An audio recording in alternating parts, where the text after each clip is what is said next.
Hello and welcome to Squid Pro Quo, a Squid Game podcast where there are only 3 rules. 1, a player is not allowed to stop podcasting. 2, a player who refuses to podcast will be eliminated. And 3, the podcast will be terminated if the majority agrees. I'm Sean. And I'm Mike. And Sean, today is a momentous day.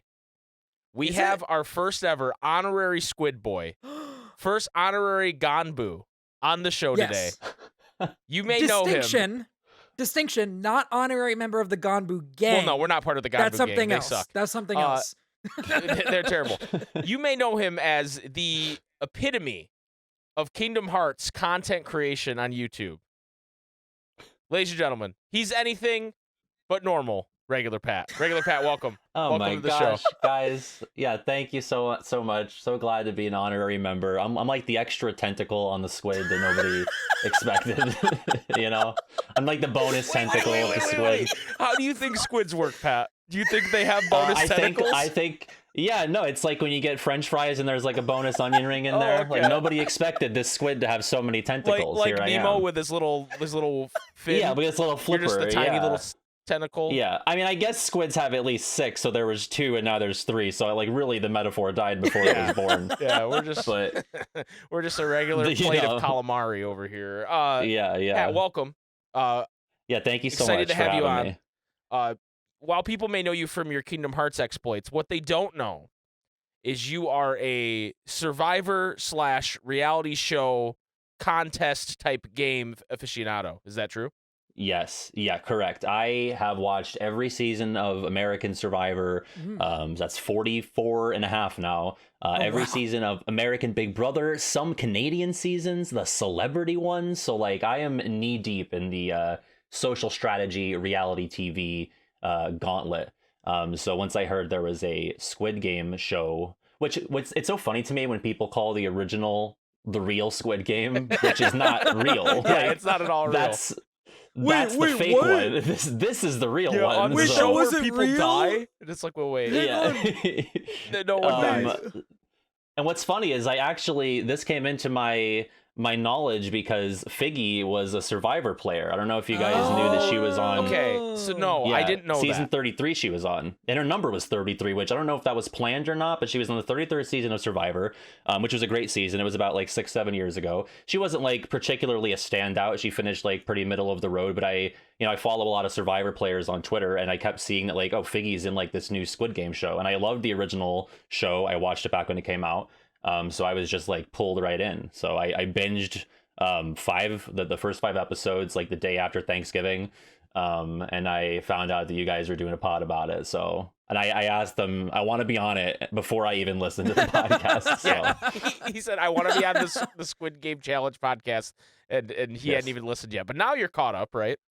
Then you listen to it and you're like, he said, actually, can no, I get out of this? Really happy with it. You listened? I was actually pissed that it was so short. I wanted it to be longer. You I was listened like, and they you still need to came like... on, so that's exactly. the It's a ringing endorsement. I do have to ask, because you said that, Figgy was kind of middle of the road on the Survivor season. Was she as much of a sociopath on that show, or is that just for this? From what I remember, she was kind of blinded by like a showmance situation. So her game kind of crumbled because she was like involved with a guy.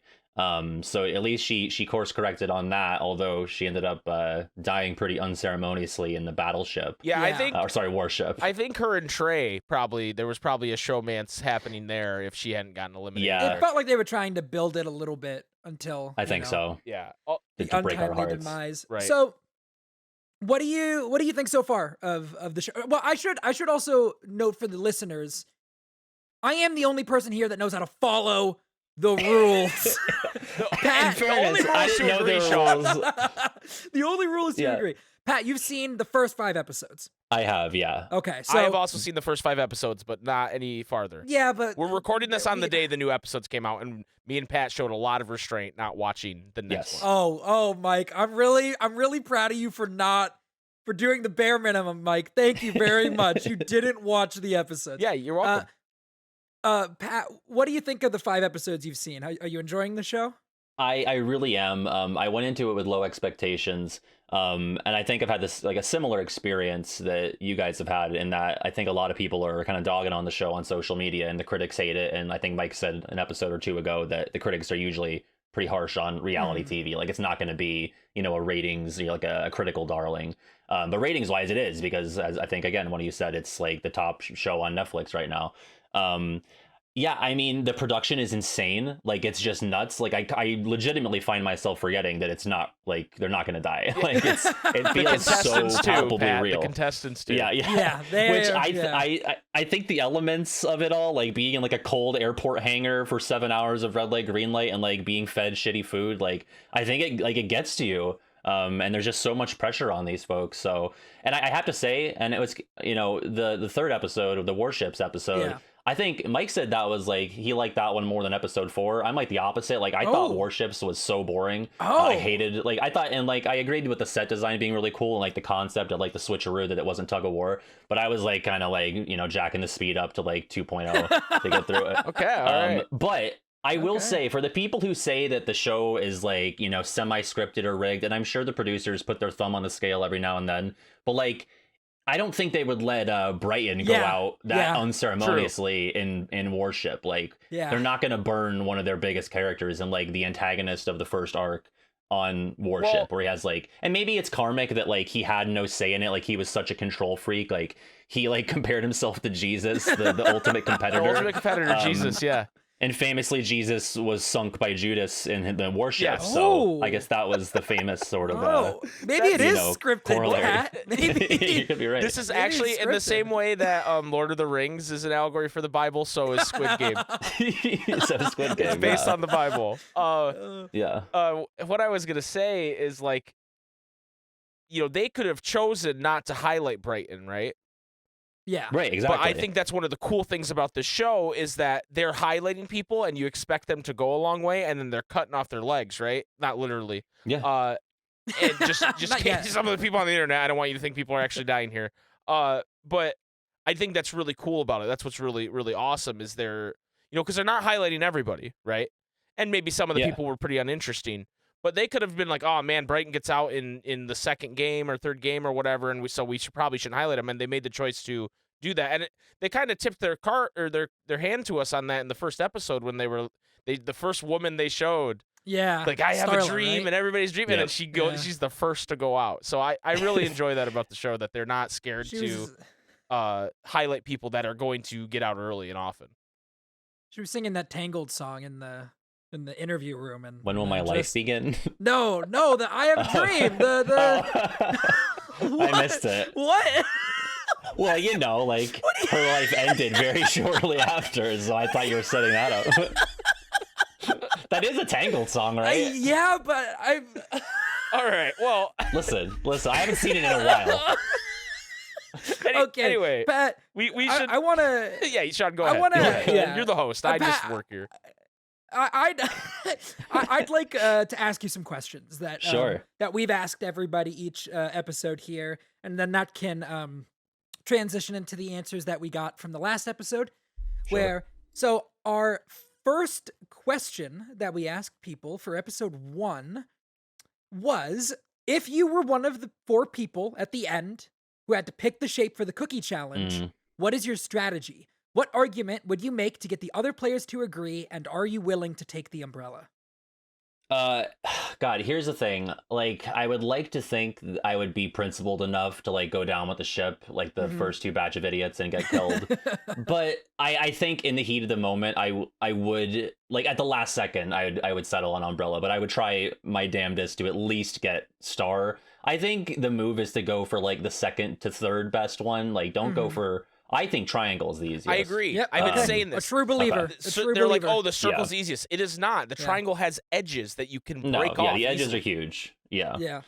And I think even the star is doable. So, like, honestly, I think the move might be to go for star. Maybe not, like, because everyone's watching, and that's the wrinkle there. If it was private, I think you could kind of have more wiggle room with that. But I think the fact that, like, you're gonna have to contend with everybody who survives the cookie.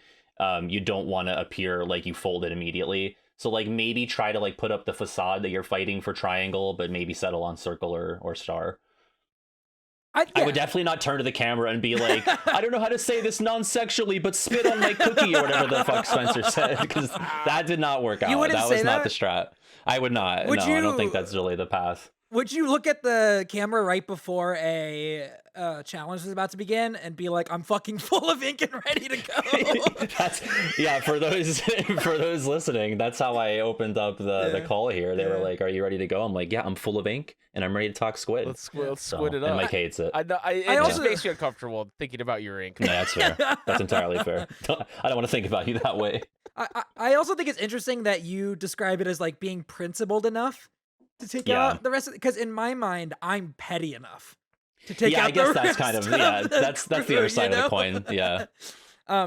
Moving on to the second episode, we had 2 questions. The first question, so if you're in this crowd of people and you see another player get this big plate of fast food, are you going to act like an animal and just fucking go for it? No, like, I think under no circumstances am I, because like at the risk of making enemies, no, but also like I don't have that in me. I'm not that kind of guy. I'm not type A like that. So the fries will remain out of my reach, unfortunately. And I think the more relevant question, so if you're on the phone at the end of the episode, what's your play to try and get somebody else onto the phone so they'll be eliminated? You've listened, so you already know. Surprising amount of people are willing to go after their friends in this situation. Right. Yeah.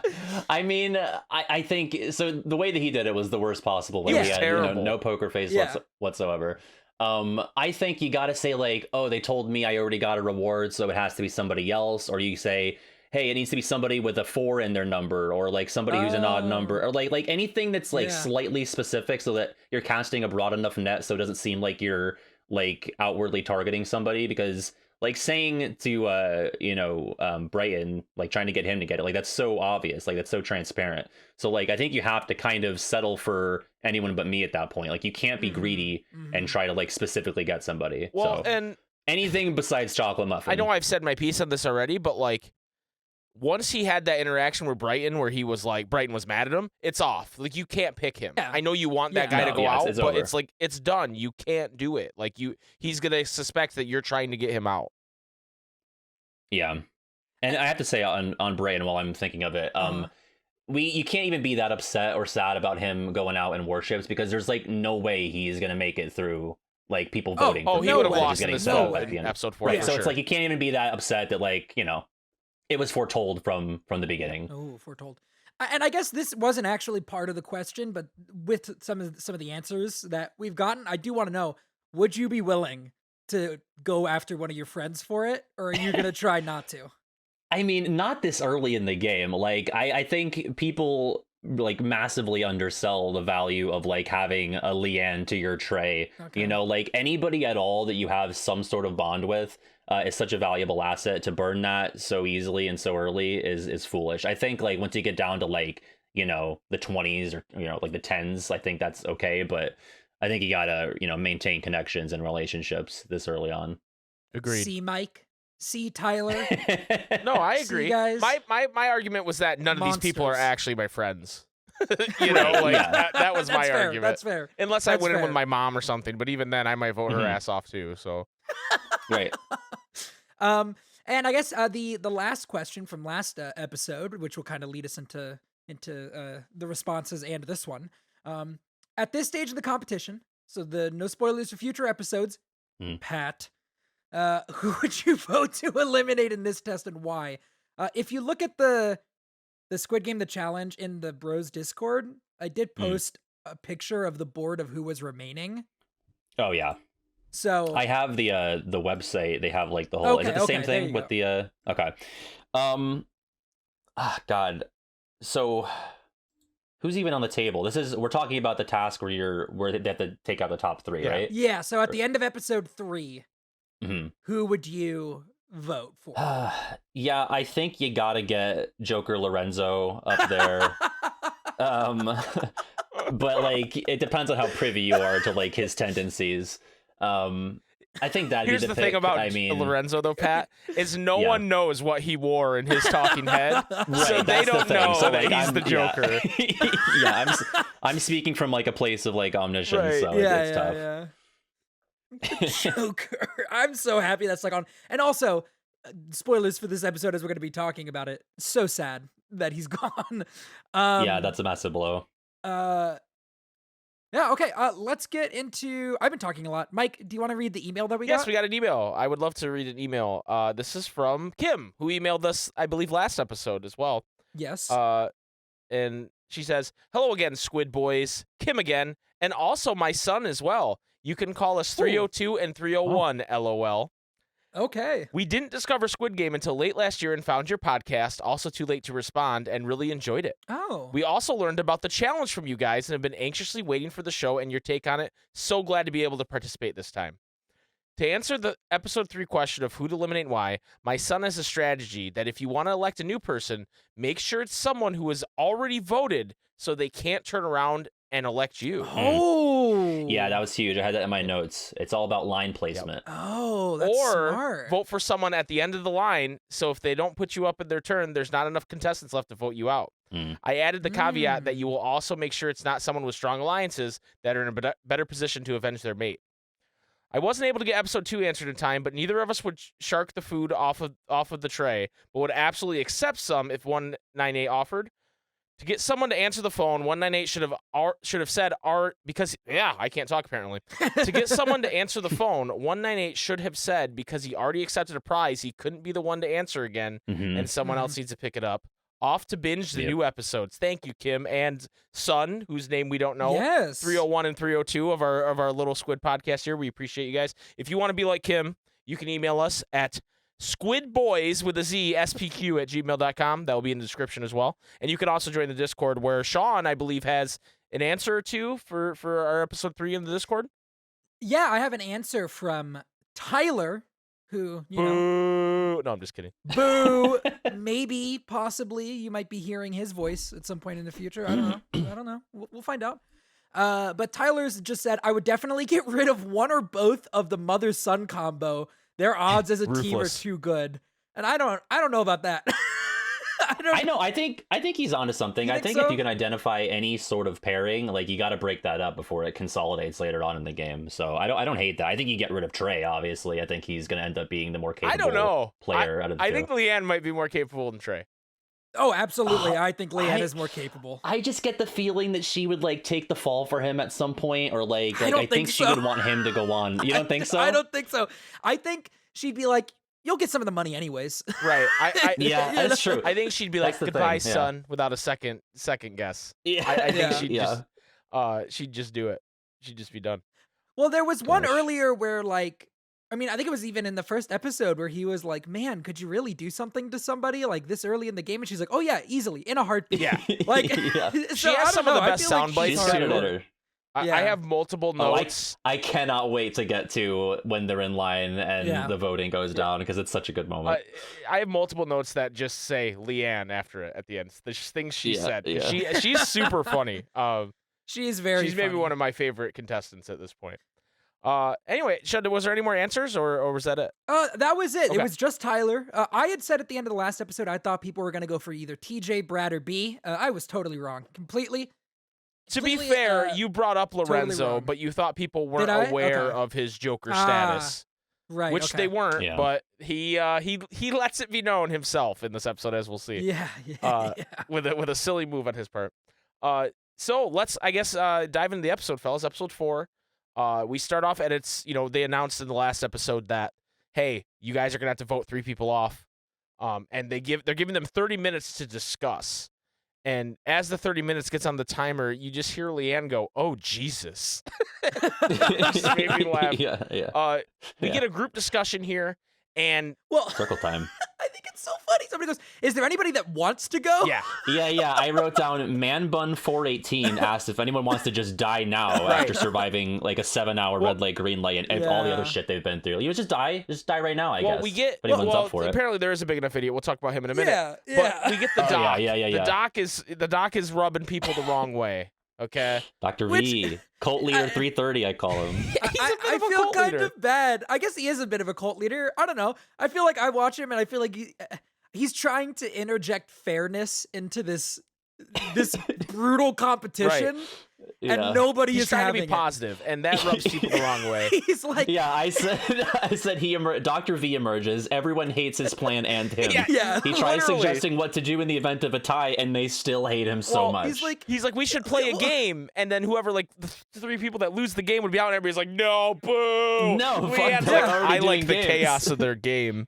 And you're Yeah. like, Yeah, maybe Lorenzo and Leanne have more in common than we thought, because that's like straight up a Joker quote as well. It might be. Maybe that's why Leanne does what she does later on. Maybe Yeah. it's Only be more one. about there can only be one. Yeah. Well, it's like I we'll go on, but like I think this was their mistake. I think the amount that they turned on the Doctor in this episode is going to be a mistake for them going forward, because he seems just like a kind of nice guy. well, and he was like helping people do like breathing exercises like- and yoga stretches, and he just seems like he was- wants to help people. And He's like, what if we acted humanely and with compassion? And they were like, shut the fuck Yeah, up. We hate you, Dr. V. they're literally like, boo, you suck, Doc. And everybody's like, and Mike's not exaggerating. Like, I feel like people literally booed Yeah, they from did. the I dorm think they they beds. did. And we meet you guys you referenced 418, the man buns guy says that, but we also meet we've met Cheney before, but this is the first time she's really spotlighted. And I got to tell you guys, I absolutely hate Cheney. I was gonna. Okay, so I think she's maybe you the go worst ahead. person on the show. I don't know about the worst. Yeah, I but, don't like, know. she's gotta Lorenzo's be, here, or was here. she's got to be creepy. Maybe by the end of this episode, she is. And But we'll talk about I it more, highlighted but that. I hate her. yeah. She's the worst to me. She has a quote where she says there's no room for arrogance in the game, and then a couple minutes later she gets a talking head where she goes, not only am I really beautiful, I'm also hella intelligent. I know. She just we'll talk about it. We'll talk about it when we get to when she votes, because that's when she really pisses me off the most. But she wants to get the Doctor out. The group kind of breaks up, and we get an awesome quote from Rick, where they're talking about the Ganbu gang is talking about who they're going to vote for, and Rick just goes, "I do not associate with doctors." Yeah. It's so weird. It's so weird because he's like, doctors are bad news. I do have a few doctor friends, but I do not He's a associate doctor. with It's like, doctors. he's a doctor himself. Right. So it's like, what is He's it, a Rick? retired doctor. He's like, I do not associate with doctors, and you're like, whoa, Yeah. Rick, easy. It feels really like charged, like in a weird way. Yeah. Yeah. He also says alliance. I don't know why, like a lot. Just I don't know why I noticed it, but when he was talking to them, he's like, in the alliance, we just got to make sure that we're voting alongside with the alliance, because the alliance is really the most important thing in this game when you have an alliance. And I was like, Sean, Rick, he's okay. 69 years old. Cut him some slack, all right? Yeah. he's fucking. You bring a thesaurus. He got hard stuck, dude. He was just fucking rebooting over and over again. Alliance. he might be a robot. He might actually be rebooting. Robot Rick. Yeah. We also get our first load of 374, who is maybe the biggest idiot on the show. Oh God, like I get it to a degree, like, but not in a game like this, not during this round. Like the idea of projecting weakness so you can like slink on by and like get through a round, like it might make sense earlier or later in the game or in a different game like Survivor. But like when people are looking for a guilt-free way to get rid of somebody and not feel like a scumbag, you cannot make a peep about like your heart not being 100% in it. Like you have to commit. I actually have a theory. I have a theory on this, Sean, where okay, that this is editing. There's no way that this game was brought to them and he was stupid enough to go around saying, I'd like to go home, I'm pretty tired. I think this happened before they announced the vote. Because there's no way he's this stupid. I could see that, but I think he might just be that stupid. I don't know. I don't know. I guess it is extremely stupid, like especially after you just saw the Doctor get thrown to the sharks for like that. Yeah. Like, why would you then put yourself in the water with them? And especially with 418 Man Bun Guy, when he's like, "Hey, anybody want to volunteer?" and no one does, and then he's like, "Yeah, I'm just tired. I just want to go home." Like it just makes zero sense. Like it's. If that didn't happen before they announced what the voting, he is the dumbest contestant of all time in any game ever. Here's the thing. I just saw a clip today on Twitter of two people on Love Island, okay? Okay. And one of them was like, "My name is Liberty." And then they had a 5-minute conversation about what Liberty means. and neither of them could come to like a conclusion on it together. So No. I don't, Okay, I Love don't- Island I don't notwithstanding, know, man. Sean, he is the I dumbest don't know, man. contestant in reality show history. I'm just saying. I'm using that more to say. I believe that he might be that dumb to do that. I get it. After having seen It's that possible. clip, I will never underestimate the fathoms of stupidity that can occur on these shows. Yeah, it's possible. So anyway, moving on in the show, we meet Mai and Chad, who it's the first time we meet them, and they just seem to have a nice relationship. They seem like really good friends, you know? Yeah, it's oddly wholesome in this game. Yeah. Mai's old. Like when you first see Mai here, I was like, and then we see Mai later in the next episode, and this isn't a spoiler. She's older than I thought she was. Okay. Yeah, she's 55. Right, like according to the she's website. like near retirement age, where I thought she was like maybe in her 40s when you first see her, but I was a little confused by that. But she's definitely older than you think. Cheney's like posturing with her alliance, but she doesn't want to say the doc should go because she's a coward. Yeah, And then yeah. and then somebody I will goes, I say- think the doc, and she goes, "Oh," and like high fives him, and it's like, yeah, and it's like, come on now, like just. Yeah, it lacks, like you said, it's kind of cowardly, but like I do think strategically that is the move. Like you never want to be the first person to put a name out because then if it doesn't go your way, it gets back sure. to you, and then the For target's sure, on you. no, I get it. But I get it. I just hate her, but so yeah, I'm gonna everything she does, I'm gonna go. And yeah, that was stupid. I want to give her credit where it's due because I do think like she makes some decent maneuvers in this episode, but the way that she does it maybe is not going to rub everyone the right way. We also, I wrote this down here. I don't remember when this happens, but obviously there's a lot of discussion happening in this 30 minutes. And Dash, or as we like to call him, Sean_AFK, says, Yeah. "You I'm can't on be the show." voting a random bitch." And for some reason, that just made me laugh. I don't know that 375 is pretty dumb. Dash might be the dumbest person on Yeah, this Dash show. does some really dumb shit here, too. Well, It's not great.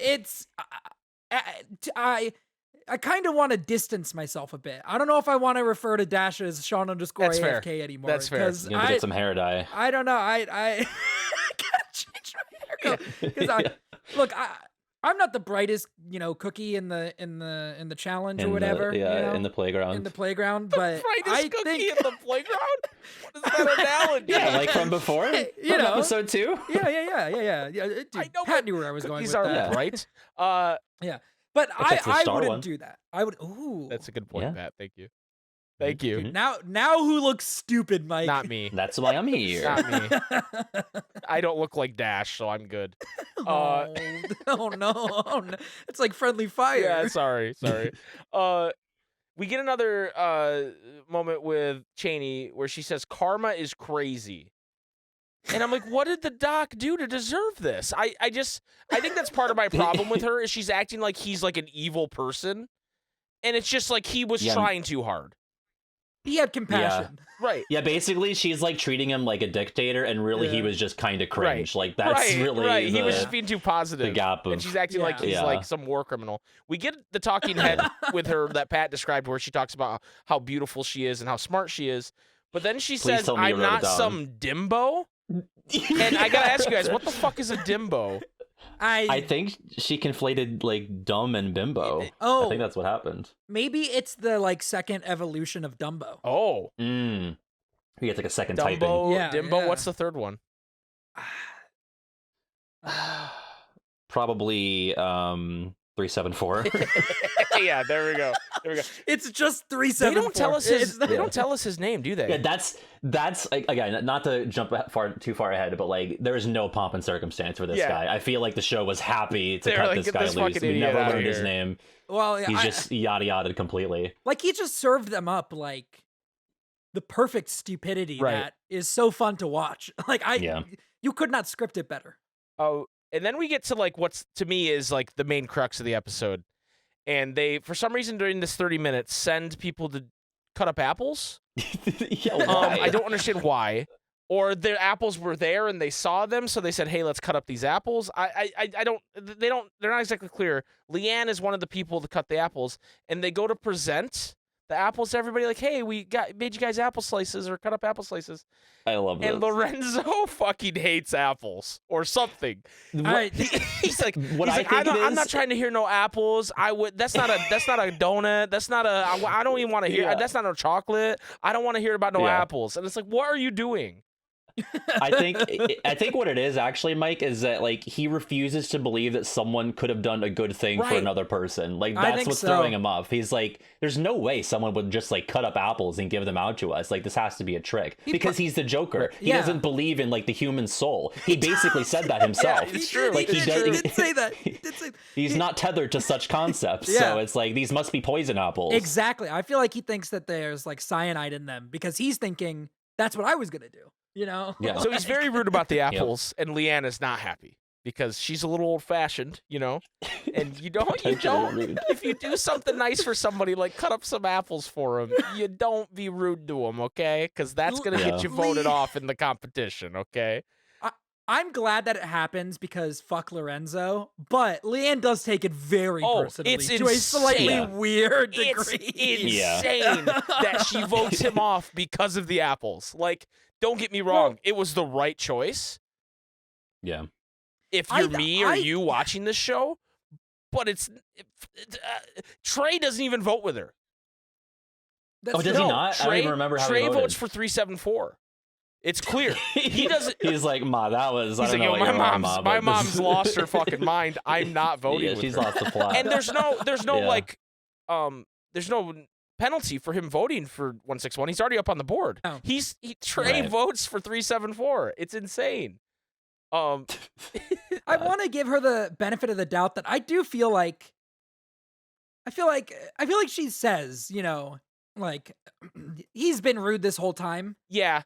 To be fair, I want to give her a little bit of the benefit of the doubt of that it's not just the Apple thing, but maybe that's me interjecting my own knowledge into it. And I'm sure he's been having right. seen the talking heads. Because later on, somebody says like he never had anything positive to say about anything. So like I think he had a reputation, and I think if you're like in a game where you're trying to figure out who to get rid of and you don't really know anyone from Adam, you go like, well, if this guy's rude to me about apples, like he's gonna slit my throat in any of these games coming up. So it's like, you know, you gotta find your reason. So I'm willing to give her some slack. I am too, but like to me, like just from like obviously without that context, which they don't really give us in the show, we're kind of reading in between the lines a little bit here.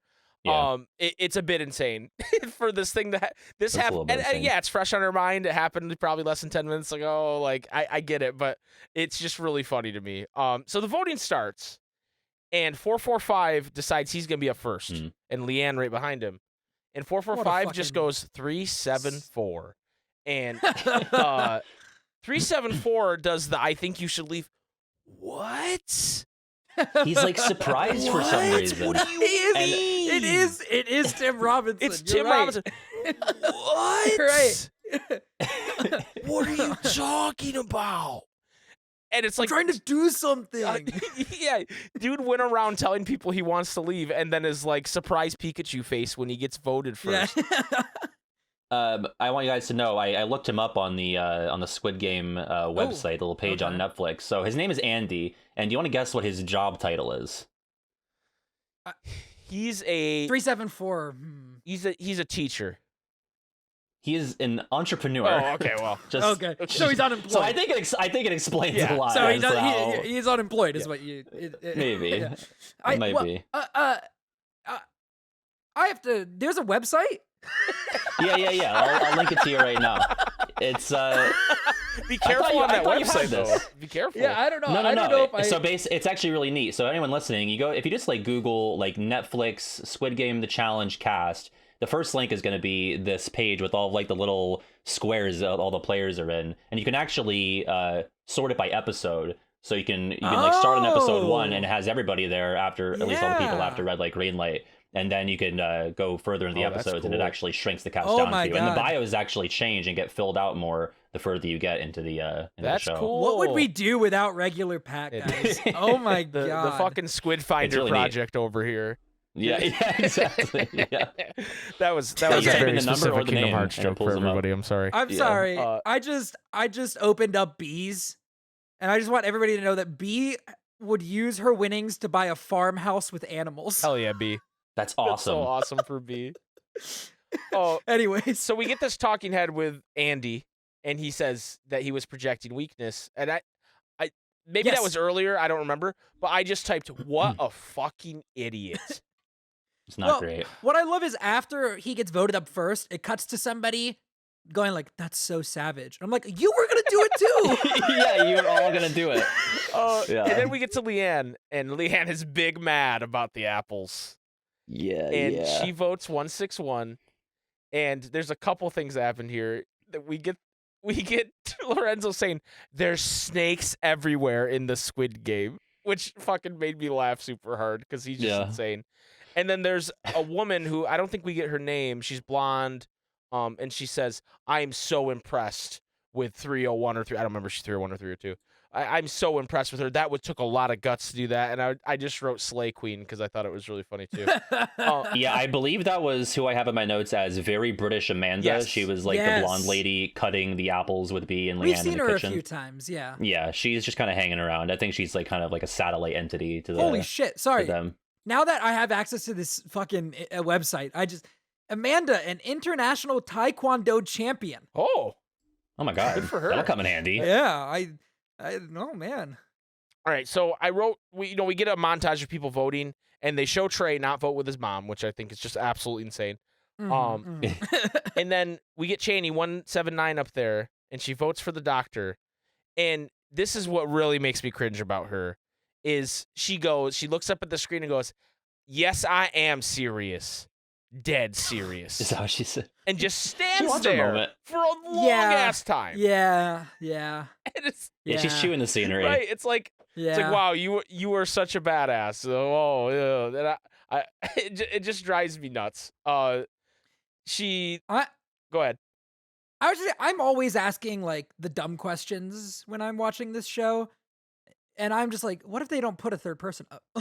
Yeah. No, yeah, I was thinking the same thing. Like, true. what happens? I wonder if they make them like get back in line, everybody. That's probably what do happens. it again. Somebody has to vote for a third person. But I'm just always curious about those kinds of like, what would they have done if nobody had voted for a third person? I think we kind of saw that with the cookie game. It's like, all right, if no one agrees, then we're doing it again. Yeah. We'll just do it again until you guys get your shit together. Or we eliminate everybody.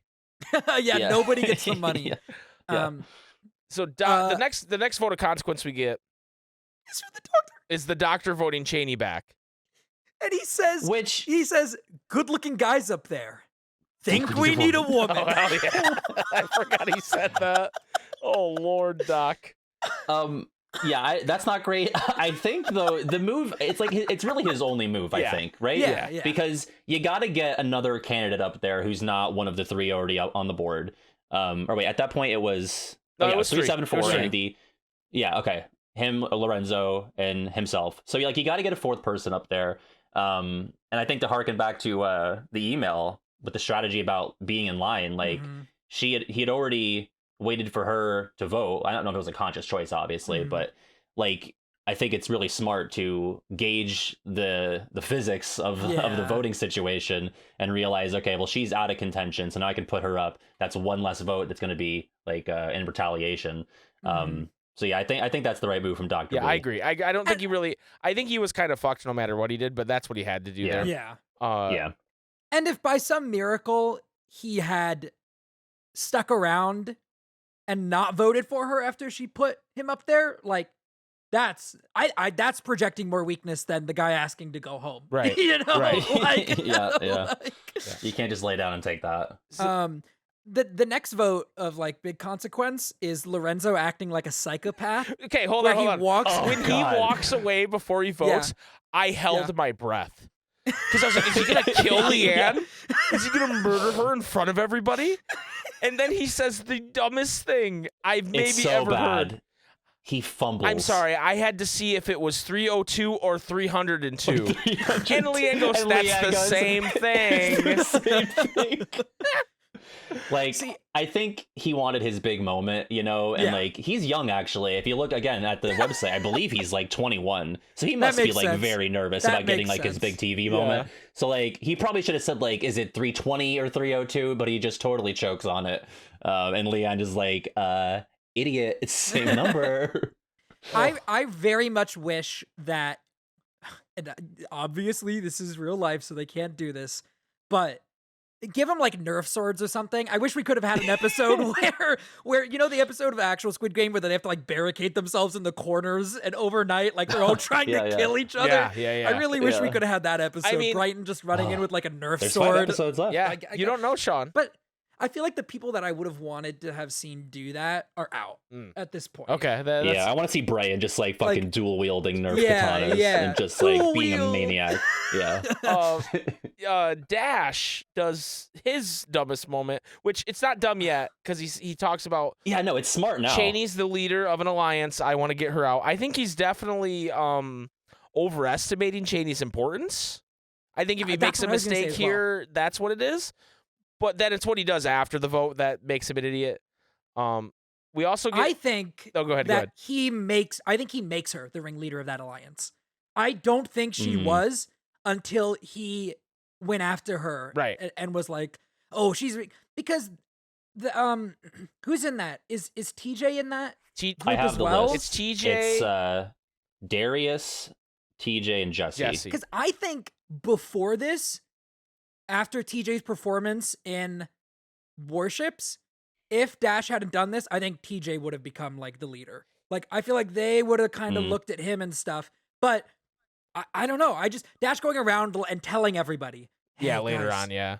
You know, Cheney's the leader of that alliance. I feel like he spoke it into existence. Yeah. I don't think she would have been the leader if he hadn't done that. Well, but I do think also Or I don't TJ's think she TJ's did. infinitely more likable than Cheney is. Yeah. So to me, I get it, but like it's what he does later that makes it bad. Yeah. We get a soundbite from Lorenzo where he says his loyalty is with the piggy, and I like that. I love that. Yeah, I wrote that. It's very good. Great villain. Yeah, he's this show, and Sean and I were talking about this. We were worried with Brighton gone what the show was going to be. It's kind of becoming like a Monster of the Week show. Monster of the Week. Yeah. Because we got Brighton, now we got Lorenzo, who's going to be episode 5. I love that. You know, I it's love kind of that. becoming that. So the vote. And Go ahead.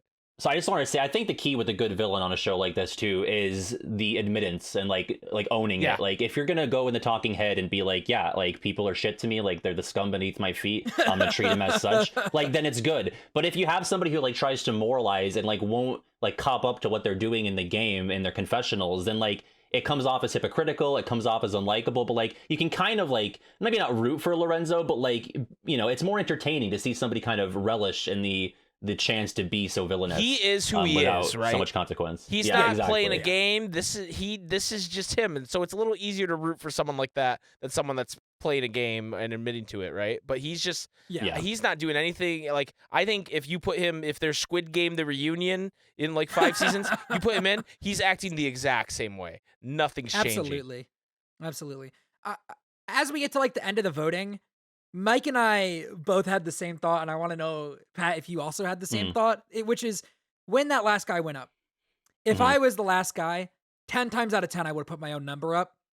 Yeah, just as like a taunt, just like a style move. I don't even know if it's a taunt or a style move. I think it's funny, and I think that it's disarming for everybody else. I think they'll find it funny I didn't think too. of that for a second, Sean, but that's so fucking genius I because Especially if it's the way it is, where it's clear what 3 people are gonna go out. Right? There's 5 people on the Yeah. board.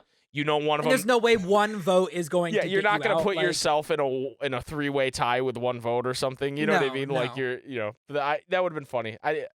I don't know that the person. I don't even remember who was last in line, but they were definitely not the person to do that. Yeah, they really Yeah. missed out on it because I think that would have been a golden move. Yeah. I think that first of all, it would have been funny as fuck, and second of all, I really think that the other players would have enjoyed it. I think I Yeah. think you'd win some points with Yeah. other people by doing that, Hey, yo, bro, that was Or they funny. call when you a voted for coward. yourself, you know? or they might They call might- you a coward. they might boo you and be like, you failed to make a decision. Like Oh. inaction is a choice. That's and true. they'd be mad. That's true. maybe, and then you're like, no, 'Cause it they're was insane. a bit. It was a bit, and then you get voted out Yeah. on the next one, and you're like, but it was a bit. Yeah. Squid Game's like, you can't vote for yourself. We will now revote, and then everybody votes for you.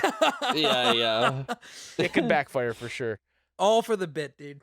All for the bit. So speaking of bits, 374 gone. Eliminated. Totally Yeah, gone. like I said, they just like he's out like trash. Like they just boot him to the Yep. curb. It's like nothing. He doesn't even get Like, I don't even think they have like a proper talking head with him during the process. No. Like, they just get rid of him. I mean, that's Because it. we would know his name then. Because anytime they do a talking head where they show the person, they show their name. But no, we hear like maybe a sound bite of him talking over everything, but it's not. They don't show him. The doc is next, and Chaney says another insane thing where she goes, "Nothing personal. It was a group decision." But it's clear she means the opposite. It's clear that she wants him to know that she did this. You know what I mean? Yeah, a little bit. Absolutely. And that's one of the reasons I just don't like her. She's twisting the knife a bit. She is. And then I wrote 161 gone. The Joker is dead. That's what I said. I swear to God, I said the Joker has been defeated. Damn. Leanne is Batman. Oh. And wait, can I say? Okay, I don't know if this is an intentional thing, but I think it's so poetic that we get clips of Lorenzo in like episode 1 or 2 where he's like stealing food, like he's like the glutton of the dorm, and basically in a roundabout way, because he refused to take food, that's inadvertently why he goes home. Man, because he refuses the food. It's like So poetry. it's like he should have rhymes. continued being gluttonous. Wow. It's so crazy. This is why you bring regular Pat on your podcast, ladies and gentlemen. I gotta say, dude, everybody is gonna be listening to this episode. They're gonna be like, "Where's the regular Pat Squid Game podcast?" Everybody's gonna be jumping ship. No way. Pat's got the top tier Squid Game the challenge analysis. I don't know, guys. I'm just the extra tentacle. Let's not get too crazy. The extra short tentacle. So we have wait, short. He's short. It's like Nemo's fin. No, we wait a talked about this. So All right, okay. 70 players left, and no one claps this time. Yeah. It's the first time people Getting don't real. clap when they show the eliminations and put the money in the piggy bank. Did they? People clapped after the two people or the 200 got sniped by Danny and Kyle. People clapped. For that? No, they didn't. They were like, how could you do that? Boo! They booed that one. Okay. Yeah, so I think what it is anytime they have any agency in why people go, that's when it's solemn. But when it's like through a game where everybody had the chance and people they feel like it's socially acceptable to clap. I guess my point was there was no reaction. There was silence. Yeah. Booing to me in that scenario is like, there were people like riled up, like boo, like it was like still a fun game. This was not fun for people. I'm sorry, but before we move on to what happens after, I do want to just say an ode, like a goodbye to the Joker, Lorenzo, by looking at his player bio, where age 26. Oh, he's 26. Okay. 26, way too old to be acting the way that he is. Occupation, asset manager. And the bio reads, Lorenzo is a self-described master manipulator who also does a great chicken impression. What? Why didn't we see that on the show? He loves to design clothes and play basketball, and he's also a music fanatic. Whoa. Okay, so he's been... the question has to be asked now that we have this. Yeah. He knitted that outfit himself. Absolutely. Oh, God. Absolutely. You're right. And the last sentence is, he's been manifesting playing in the last game and knows he'll be a multimillionaire soon. No strategy required. This motherfucker was button mashing. He went in with no strats. Oh, no. Just pure intuition. No. Somebody sent him like, hey, maybe you should watch some speed runs first before you try to run it or like read a guide. And he's like, no, I think I'll just do it. He's literally regular Pat running KH1. That's true. That's literally what he was. And then he tried to run it the second time and it was way worse for some reason. Yep, I don't know why. We'll see that in Squid Game, the reunion. It's so funny because he says he plays basketball, and Leanne gets this talking head where she talks about how she was like this basketball prodigy, and they just didn't get along. They could have been shooting hoops They're the together. angel coin and the devil coin, They're two sides of the same similar. coin. Yeah, yin and yang. Oh yeah. Damn. So I just put old person conversation here, and I think it's Leanne's talking head. Well, she says that she's an editor at the New York Times. Yeah. Anytime that she her covers sports or Rick get a talking head, I'm just so zoned out. Because it's like talking to your... I'm glued to the screen. Yeah, me too. It's like talking to your grandparents. It's just like, I'm not... I mean, Rick's are funny because he's so, like... Crazy, but, like, it's like... I know, and I started to say this, and I realized I was spoiling this talking head with Rick about his tattoos, but it's like, you start talking to someone who's a little older, and at first you're like, okay, this is a fine conversation.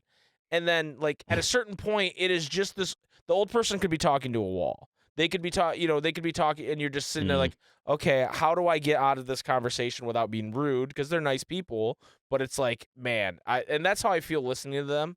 I will say, Rick says Ganbu different every time he says it.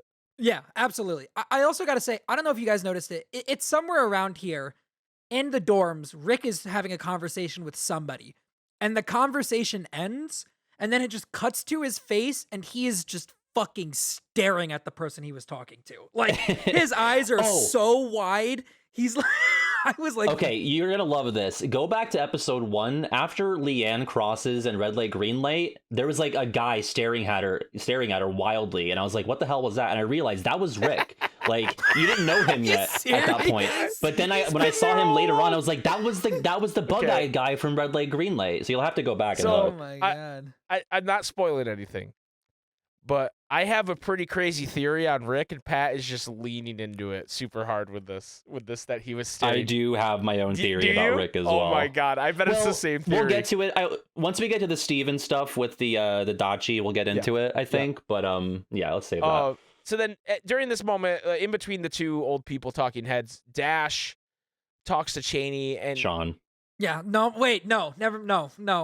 I gotta say, in my notes, anytime it's Dash, it says Sean. Oh, no. It says Sean is wheeling and Sean, dealing with you Cheney's started alliance. this. Yeah, but I didn't realize he was going to be a Reap what you moron. sow. Also, I got to say, Pat, I just went back to episode 1. Rick doesn't know where he is at the end. Sean, can you screen cap it and put it in the Discord? Yeah. I want to put it on screen for everybody. He does not.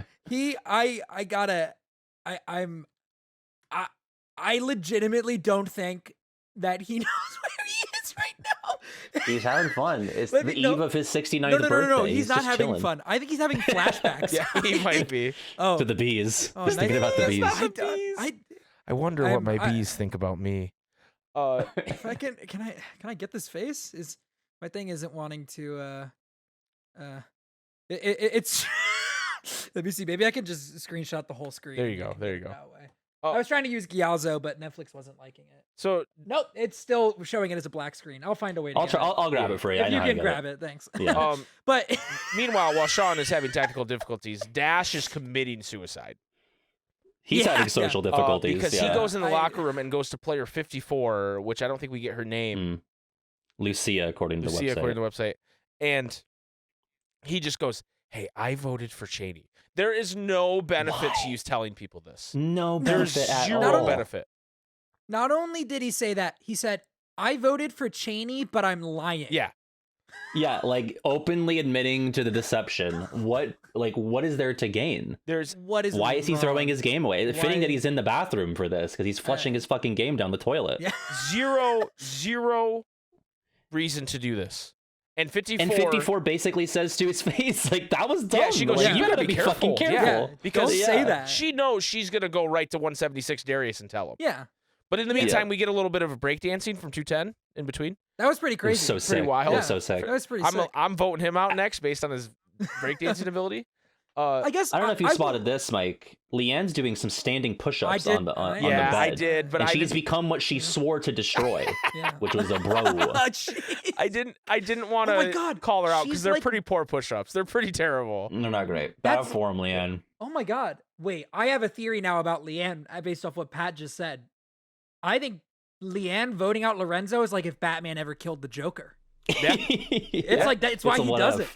But Yeah. it's why he doesn't, right? Because then he's like, if I kill you, I will stop. Yeah. That's it. Now Leanne's doing push-ups like a bro, Right. like standing Yeah. push-ups, like. Oh boy. Oh, I don't know. Oh boy. Leanne might be the end game villain. It's like, oh my That'd be god, great. it's like the actual show. Yeah, please let her be the final boss. She might It's like be. the actual show, you know? Like, oh my god. So 54 tells Darius, and he's like, "Oh my god!" And then we get this weird kind of like conversation with 229, who becomes more important next episode, about how she hates men, basically. Yeah, the male-dominated alliances. She says We didn't come here for this, she says, and it's a little. She also says, Rick is the leader. And I was like, is he? Yeah. Is I think he's like the figurehead. He's like Queen Elizabeth, you know, like he's not like directing any of the strategy. no. He's just like the poster guy. I feel like the leader is probably somebody who knows where they are. It's what's his face who did the warships, the bald guy. Yeah, Dan, right? Yeah. He's Dan, the real leader. Yeah, Dan's like the lieutenant at least, yeah. And then Rick and Steven, or Rick gets called to the chore room and bring one person with you, and he picks Steven. God. And we get a talking head from Steven where he talks about how he's been homeless and that his parents are terrible parents. And I'm still just amazed at the kind of things these people reveal in these talking heads before the show has even started. And he doesn't. Well, this. Is this the before the show has started, or is it? It's the before the show has started because they're wearing regular clothes and they're in like that interview room. Oh, but doesn't he mention Rick? No.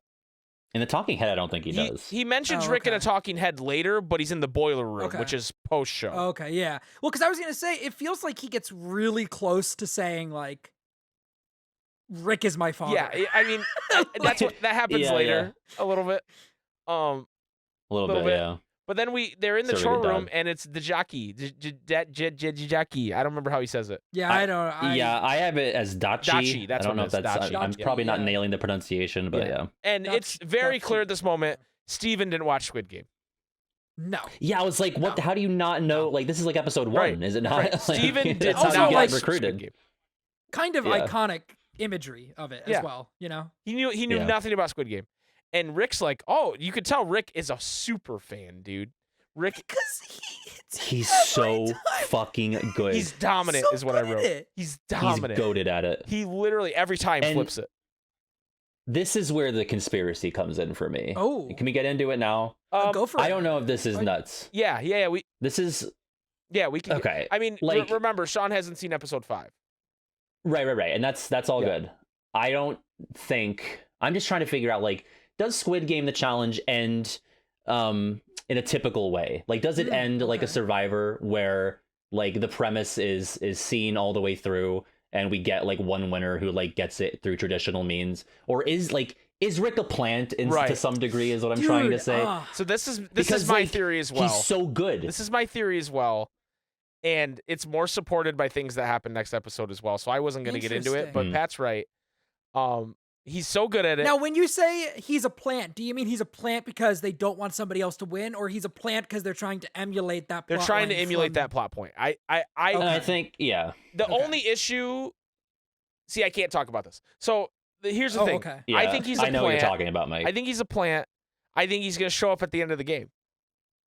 Okay. That's what I'm wondering. Like why is it that he like gets to skate through this whole Dachi situation with the candy bar? Also, how did he know it was a candy bar? It's fucking hilarious because they think Steven's gonna get eliminated because he just got fucking mollywopped at fucking not even stand a chance. And then he hands him the candy bar, and Steven's like, "What's that?" And like Rick doesn't make eye contact with him, and out of the side of his mouth, like, "It's a candy bar," like that. Yeah, I said Rick with his fucking side mouth. It's a candy bar. It's a candy bar. It's a candy bar. Stop talking. The guard's here. He's gonna kill us. It's a candy bar. I think he knows. Like that's I felt like that was a very emotional moment. Like I was almost like, oh man, this is really sad of Steven. Like. It's both very sad and also would have been the best way for Steven to have gotten out. Yeah. Like, it would just... It would have been great. It would have been devastating, but they didn't do it. They didn't do it. They didn't. They didn't. So they leave. Which, like, it's just... I can't believe he's like... There's a part where they're there and they're bonding and, like, they lose and stuff. And it's before they leave. He goes, like, all right, old man. And he's like, oh, da-da-da. Call me Gramps. Call me Gramps. He says, okay, Gramps, and he says, call me old man or something. And he goes, I call my dad old man, but I like it. Yeah. And then he goes, I can't bring another kid home. Yeah. My wife would kill me. Heartbreaking. I feel like that's Rick saying, hey man, we gotta see other people. Yeah. Like, I really thought, like, jokes aside, I thought the whole segment was so beautiful. Like, I legitimately think it was like such a nice reality TV moment for what it's worth. It was like such a wholesome bonding experience for them. And to see that it didn't result in like some, trickery or anything, or one of them has to go, like, it was just really sweet. I also think one thing that leans into the Rick is in on it theory is, okay, it's Pat, say you and I walk into this room, we're in the game, and we see that sitting there. My immediate thought is, oh, fuck, they're going to make us play this, and whoever loses is getting eliminated, right? Yeah. Yeah. But Steven's kind of a dumbass, and it's clear he would try to run through a brick wall for Rick. So Rick goes, hey, let's just play, man, and he does not question it, right? And maybe Rick is also thinking, like, I know this isn't one of the eliminations. Well, that's what I'm saying. So, he's in on it. yeah. So he just gets Steven to play with him regardless. I'm saying all that, but now I'm thinking, like, if he was, like, I feel like he would have gotten a bit more focus in the first episode if he's, like, really, like, more, like, playing a character role. And then you get into, like, the ethics of, like, you know, a reality show competition, like, how much that's even legally allowed. Like, I know you guys kind of talked about how some of the red light, green light, red shirts were, like, you know, actors, which I feel like that's different. I feel like just from a logistics standpoint, like, you want to make it look like it's as big as the drama, but you can't, like, realistically deal with 500 people, so you have to, like, cut them down. But I feel like having one guy in there who's, like, immune, basically, like, I feel like how is that any that twists different things a from, bit. like, the mole, or, you know what I mean? Yeah, I guess with the mole, though, it's like that's baked into the premise is that they know that there's somebody in there. I just and I guess if you watch the drama, you know that, like, a guy is in on it. And is it the old guy again who kind of even bears a resemblance to the guy in the show? Do you guys remember what the number was of the old man in the game? I do not. Is it the same? Did we miss that? It's not the same, but it's 69. You know how old Rick just turned? Oh, no way. Sorry, I'm a Kingdom Hearts guy. Okay, I gotta get these numbers we're correct. getting they did make a whole segment out of his birthday. Like, if it was just, like, on the bio, like, we knew that he was 69 from the bio, that'd be different. But, like, they had, like, a segment about it. Yeah, they talk about, I'm turning 69. It's like the only person whose age is, like, referenced on the show. I gotta say, Mike, Pat, I was with you guys. Now you're starting to sound a little bit too much like Cage theorist. Now it's a little crafting. Now I'm a little bit like. Now, Sean, it all makes sense. You'll see. Here's what I'll say. I want this to be true so badly because I think it would be genius and so like if you're gonna do this show, do that. Yeah. You know, like if you're gonna do Squid Game, do Squid Game. I'm gonna say I think it's too smart of an idea. I kind of think that too. Okay. I think, like, the cooler it sounds, the less likely it is. I'm at, like, 80-20 odds, 80 in favor if he's just a guy. I will continue to be the Cope guy on this, only because, to me, they're releasing the last episode separately. Well, don't they do that? Don't they do that for all their reality TV shows just because, like, they don't want to spoil who's the winner is? I don't watch a lot of reality TV, Sean, if I'm being honest with you. I think I've seen them do this with reality TV shows, and I've seen it because I've been like, why the fuck don't you guys do that with other stuff? I don't want to get spoiled. Yeah. So I think this is a normal practice for their reality shows. Okay. Either way, I'm still coping. Let's get back on track. I want you to be the cope. Yeah, I will be the cope here. They leave the area and they're coming back in and they're like, oh shit, we got to tell people what happened, and they want to hide it for some reason. And in my head, it just reminded me of Willy Wonka and the Chocolate Factory. The golden ticket. Charlie and Grandpa drink the fizzy lifting drink, and then they have to join the group again.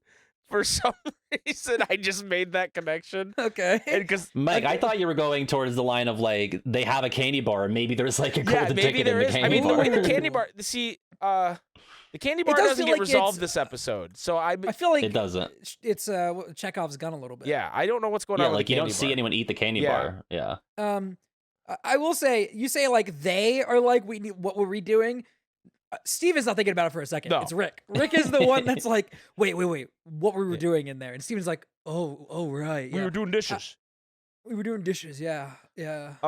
We have another segment with 229, and I didn't write down the number of the other woman, but she does become more important next episode. And they talked about how they miss their kids. I feel like this was a really good scene. It was. Yeah, that's a good scene. In terms of, like, and I think the part that, because, like, I think that it, for the most part, kind of comes across as, like, standard, like, reality TV, like, oh, let's get people to like them or whatever.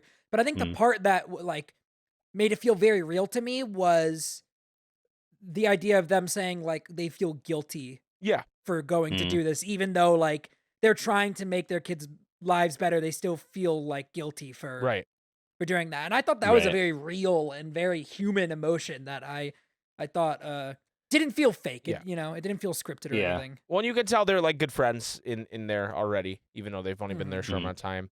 We also get 229's talking head where she talks about how her and her wife were having trouble having kids, but then they were almost gonna get divorced, and then they finally had a kid, and it's been great. And so we're learning more about her because spoilers, she's very important to next episode. Okay. I was gonna say I having only seen this episode, to me I don't think I can get on board the 229 hate train quite yet. Oh, just because I felt like isn't she the one that says the kind of cringe thing earlier on?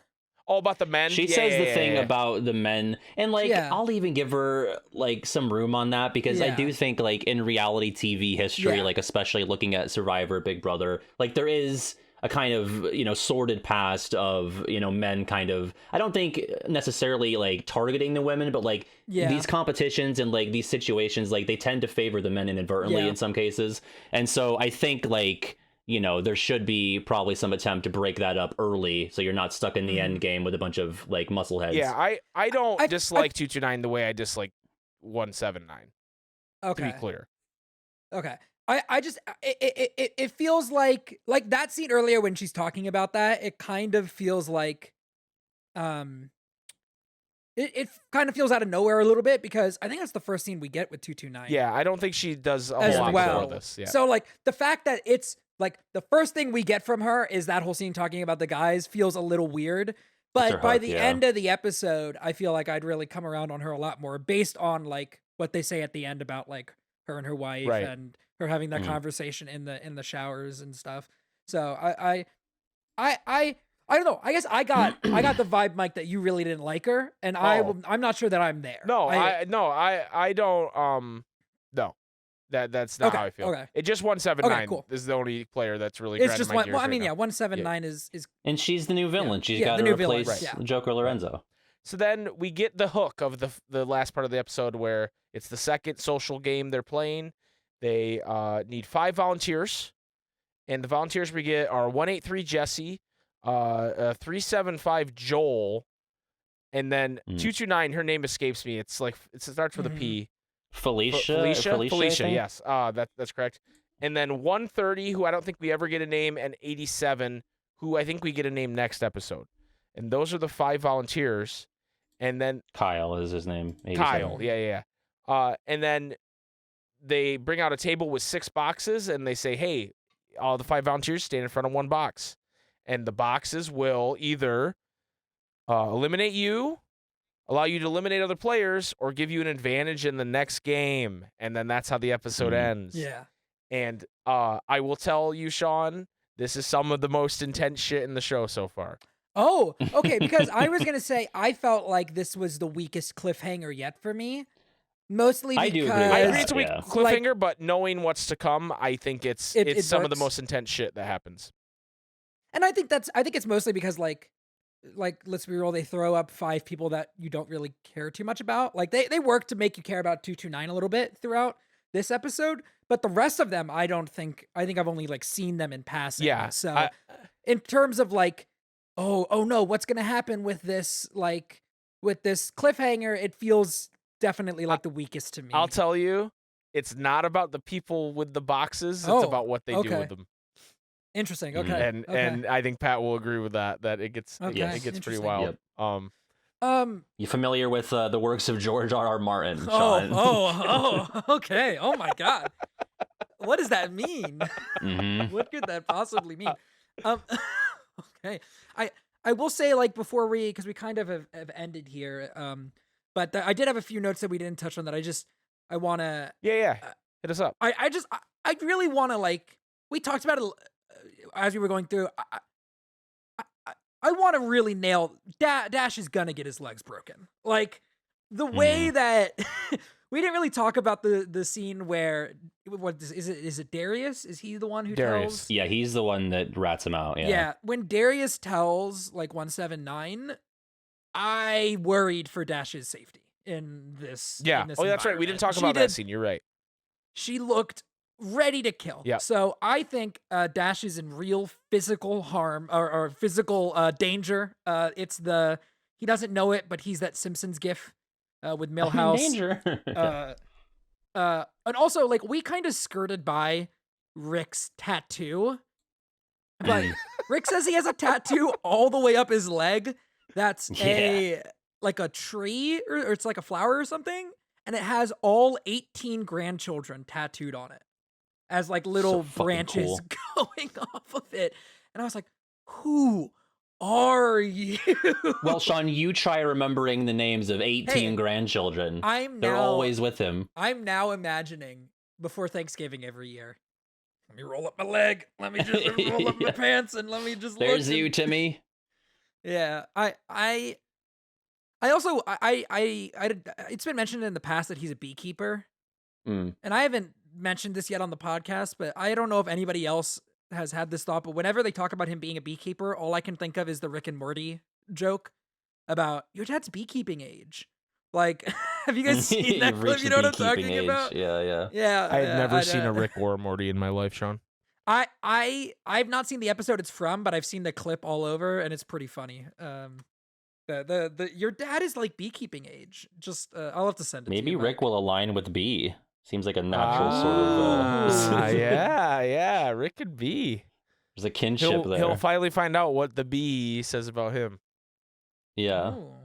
God, he did say that at one point. He did, and he said, "I wonder what the bees think about me."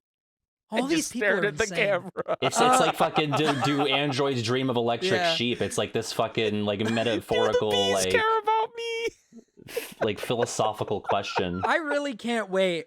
And we'll get it to Mike so that it can be on the episode on the visual. I really can't wait to get the image of him at the end of Red Light Green Light to you, Mike, because I really hope it's him because I'm pretty sure. I want you guys to know. Him. I've seen it. It's him. The thumbnail for this episode is going to be that picture, but with Pat's face over Rick. Well, here's the thing. I think if you get rid of his face, it almost ruins. Okay, it. I'll put because, Pat on you gotta Leanne keep then. it. Yeah, because I'll be Leanne. Straight up, if I saw him if I was there and I saw him how he looks in that image, I'd be concerned. I'd be like, he looks like he's having PTSD flashbacks. He does not look okay. Like, it is an insane look. I can't wait for you to see it. I can't wait. Sean, did you have any other notes? No, I think that's about Pat, it. did you have I any do notes? have. Oh, yeah. Yeah, I just wanted to say, I think the Ganbu gang has got to be in contention for like least intimidating, perhaps most ineffective alliance. I calculated, so using the website, I paused because we kind of brushed over the scene where they're talking in the bathroom. There's like some strategy talk in the bathroom. Yeah. And they're also like all surprised that like people might be like coming after them. Even though like they're talking about like they won't shut up about the damn Ganbu gang. But I got all their numbers and I went to the website. The average age of this alliance is 43. You got a 28-year-old is the youngest person, and then it's all people. You got two 30s, but then 47, 51, 52, 69. Like, I'm not afraid of these guys in the Squid Game. And maybe that's ageist of me, but like I just I feel like if we do end up getting tug of war at some point, or like some other physical, like these guys are lambs for the slaughter. So I almost feel kind of sad watching them. Yeah, it is. They're a bit sad. And what's funny to me is like when Steven joined up with them, it was he had lost his buddy Chase in the first game, and then he made the mullet alliance with Kyle. Yeah. And then Kyle gets eliminated in the cookies, and then he's like, "Yeah, I need an alliance." And he like kind of just turns around and sees the first people that he could see, and it's all these old dudes. And he's kind of like, "Yeah, these guys are a little old, but they seem like nice guys. We'll be an alliance." And then Rick's like, Rick, clearly the biggest Squid Game fan in the whole show, is like, "We're the Ganbu gang," and it's just like. At first, it's like they knew they weren't a good alliance, but then like as the show's gone on, they've been like, "Yeah, we're the best alliance here." It's like, what are you talking about, guys? You're gonna be more likely to break a hip. than do anything. And so I agree with you, Pat. That I'm glad you said that, because maybe the least intimidating alliance of all time. Yeah. I also said that I feel like right around now, it was maybe around that scene or like later on when the breakdancing was happening, like the dorm is starting to feel like prison. Like there's just, which I guess it is, like in the real show, it is kind of already that. But like, it's just like, I started to feel like I was watching like a prison show, because you have like all of these cliques like on the bleachers, and like they're like doing like kickball in the center. There's a guy just fucking spinning on his head. They're just like bored they're and like balls fucking out of shirts, and they're like, yeah, it's very prison like. Fucking, they're cutting apples for like 2 cents an hour. Yeah, it's just it's so depressing. It's true.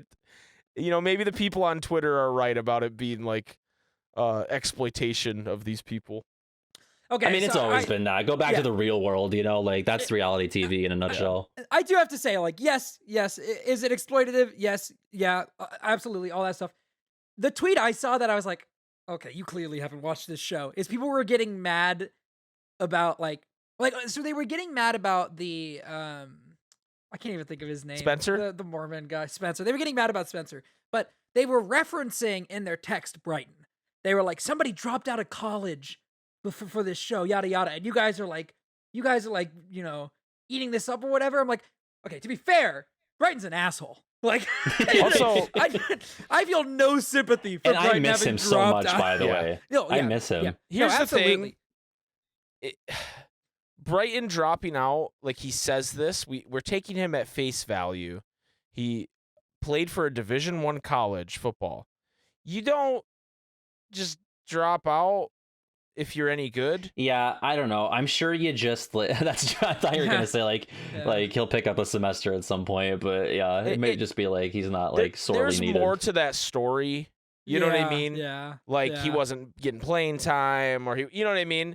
And this is just not a new concept either. Like, if you're going to go on any of these shows, you're going to be away from your job or your school. Like, you're going to have to take an L. You're probably going to have to use a lot of leave or potentially quit. Right. Like, this is not the first time someone has, abandoned a potentially lucrative or more stable path to chase reality TV fandom or money. Which is the whole reason I didn't sign up in the first place.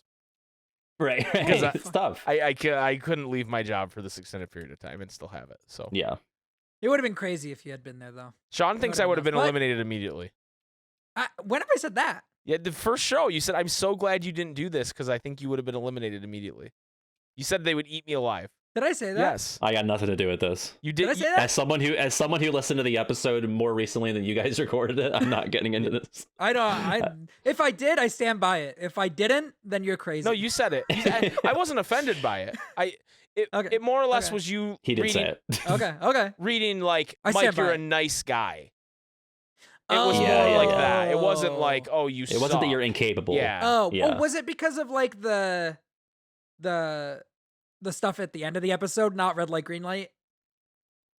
I would have died in red light, green light. I would have ended up squatting. I would. I get stuck in a squat. What? Why did I What? squat? Like the lady she ended up in the squat. I would have ended up being in some dumbass position, and I'm waiting for them to get the fucking drone shot of me for 20 minutes. I'm the guy that would have leapt forward as the light turned red. He did jump. That guy did dolphin At least dive. you guys what happened. I think you cut out for a second. Oh, Pat? Can you hear us, Pat? Oh no. Oh no, Pat. Somebody cut off the short part of the squid, the short tentacle. Patrick. No, they got the short tentacle. It's Lorenzo. He got Pat. Oh no. Lorenzo. I thought I heard a open up, Pat. He's wearing Lorenzo found out what's under the hat. Yeah, he's dude. wearing the crocheted uniform right now. Yep, there. Oh, Pat? Sorry, I dropped out there. Pat, we thought That's Lorenzo gonna be an got editing you. pain. Yeah. I don't even know what I was in the middle of saying, so I apologize if that screws up No, any it's editing. okay. But Not a big deal. I think I just dropped for some reason. We thought Lorenzo showed up at your door with the crocheted outfit on and was because he heard what you said. So Yeah. I thought he might have killed you. I gotta be careful. I'll put some apple slices on my door. It'll repel him. Oh yeah, don't leave any like tin He's like a food vampire out there with because it'll garlic. take seconds. Yeah. Yeah. Anyway, See, that's the part that I don't understand. He won't take a freshly cut apple, but he'll eat 2 of those fucking. He'll eat cat food it was like out of a fried tin. rice or Yeah. something. Like- It was it was not And- good. And we both said like, hey, that doesn't look too bad. Right. But like, the apple looked better than the tin, to be honest Fresh with fruit. you. Yeah, they're green apples too. Yeah, I love a Delicious. green apple. Granny Smith, cut up by Granny Leanne. Anyway, that's We got probably it. where I think we we're should end starting this. to- yeah, I think we're starting to. Pat, thank you so cycle much here. for joining us and being an honorary Squid boy. Absolutely. Dude. Why don't you Had a the blast. first honorary Squid boy. Why don't you tell yeah, everybody yeah. where they can find you if they want? If they were like, you know what, this guy was pretty funny, I'd like to check out his stuff. Where can they find you? Yeah, I am on Twitter at the subpar Patsby, like the Great Gatsby, but subpar and Pat. Regular Pat on YouTube and pretty much everything else. If you like Kingdom Hearts content, that's my jam. That's his jam. Sean, where can everybody find you? You guys can find me on Twitter at Sean_AFK. You can also find me doing a podcast with Mike here that we do when we're not watching Squid Game, where we're watching BoJack Horseman. True, it's true. We are.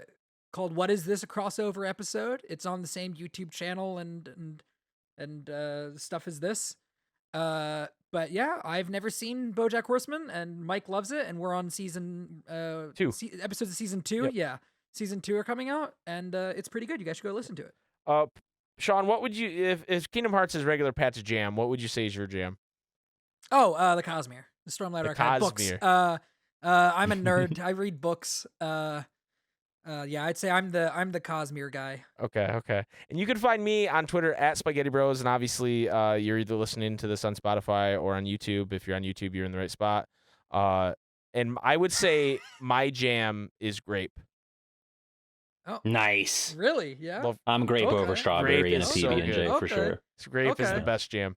So is that the answer you were looking for from me? That I blow it a little bit? No, That no, I- you answered it Okay. properly. I just Okay. rule of Mike threes. was I gotta setting throw up it. for the I gotta throw it future, away. yeah. You know what I mean? He was playing, he was Exactly. building. Exactly. It's called comedy, Sean. Clearly Oh, not Yeah. your I don't jam. know anything about it. Anyway, No, I mean, Sean, Yeah. Pat, the way Yeah. with this Oh, works is Jesus we all have to Christ. agree to end the episode. We have to agree. The game game is is to to agree. The pod is to agree. I agree to end this episode. dude, I agree to end this episode. I don't know if Pat's gonna agree. Pat was saying before, like the episodes weren't long enough for him. That's true. Pat might hold us hostage here. He might not agree. Yeah. I think maybe we'll stand around for another 3 minutes until our ink packs go off. You gotta, you know, I guess this is your chance to filibuster Okay, if you I don't, want. Pat. Yeah, I don't yeah. want this to sound sexual, but spit on my cookie and end the episode. All right, I'll gladly spit on both of your cookies. And I'm willing to make that the last thing I say canonically on the episode. Thank you, Pat. Thank you, everybody. We'll see you soon. Bye. Bye.